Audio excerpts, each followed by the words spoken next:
21 জুলাই ধর্মতলার সমাবেশে দলে দলে জোট বন্দে মাতরম বন্দে মাতরম বন্দে মাতরম বন্দে মাতরম কংগ্রেস মমতা ব্যানার্জি অভিষেক ব্যানার্জি বন্দে মাতরম বন্দে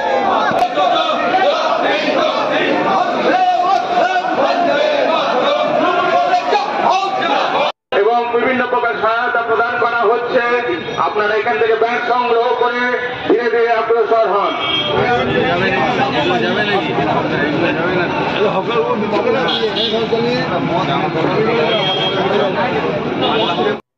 করেছি এবং হাজারে হাজারে মানুষ আজকে 21 তারিখে কলকাতার উদ্দেশ্যে রওনা দিচ্ছে।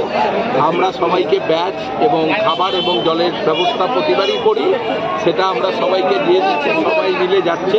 আমি নিজেও সুপারে যাব। সুপারে প্রচুর লোক আমরা একসঙ্গে বর্ধমান শহর তথা জেলার সবাই যাব। প্রতিবারের থেকে এবার আমাদের লোক সমাগম এখন দেখতে পাচ্ছি বেশি হচ্ছে। অবশ্যই এবার আমাদের বেশি লোক হবে কলকাতায়, কারণ যেহেতু কদিন আগে লোকসভায় আমরা এত ভালো রেজাল্ট করেছি, দলের কর্মীরা উৎসাহিত। প্রতি বছরই তারা 21 জুলাই যায়।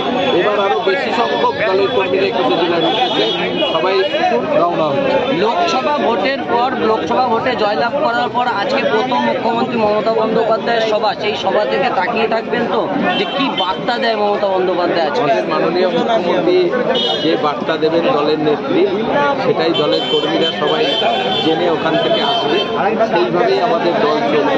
আমাদের নেত্রীর নির্দেশ অনুযায়ী, সেই নির্দেশ একদিকে শহীদদের উদ্দেশ্যে স্মরণ করার জন্য এবং দলনেত্রীর নির্দেশ শোনার জন্যই আজকে মানুষ কলকাতার উদ্দেশ্যে। সকাল 6টা থেকে দেখা যাচ্ছে শয়ে শয়ে মানুষ, এবং বর্ধমানবাসীর কাছে একটা চমক থাকে যে বিধায়ক তাদের সাথে ট্রেনে সফর করে। আমি প্রতিবারই যাই, আমি সুপারে যাব, যার জন্য দলের কর্মী কাউন্সিলররা সবাই আসছে। আমরা একসঙ্গে সুপারে যাব। তার আগে যারা যাচ্ছে তাদের খাবারের ব্যবস্থা, জলের এবং আমরা ব্যাচ দিচ্ছি 21 জুলাই সমস্ত যেরকম প্রতিবাদ করি আমরা তাই করছি। আপনার দক্ষিণ বিধানসভা থেকে আজ প্রায় কত লোক যাচ্ছে? হাজারে হাজারে লোক যাবে। আমরা তো সব রকমই প্রচার করেছি, আমরা স্কুল কন্ডাক্ট করেছি, ওয়ার্ডে ওয়ার্ডে মিছিল করেছি, পোস্টার ব্যানার সব দিয়েছি। আমাদের আশা আগের বারের থেকে যে পরিমাণে কাজ চলছিল, বলা যায় যে আজকে দলনেত্রীর নির্দেশের পর যেরকম নির্দেশ দেবেন সেই নির্দেশ অনুযায়ী আমাদের দল বাংলায় চলবে।